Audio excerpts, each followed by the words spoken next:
ജാബിർ എന്ന സ്വഹാബിന്റെ കൂടെ റസൂല് ഒരു ഒട്ടകപ്പുറത്ത് പോവാ. ആ ഒട്ടകം ജാബിറിന്റേതായിരുന്നു.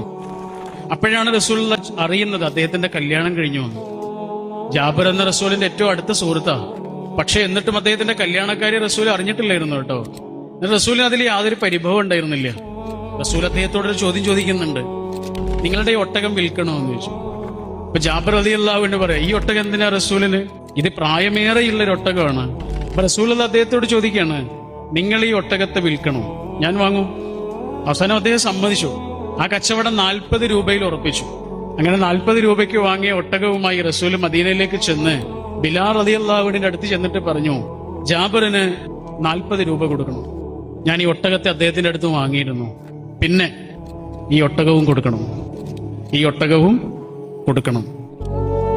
റസൂലിന് ഒട്ടകം ആവശ്യം ഉണ്ടായിരുന്നില്ല, പക്ഷെ ജാബിറിന് പണം ആവശ്യമുണ്ടായിരുന്നു.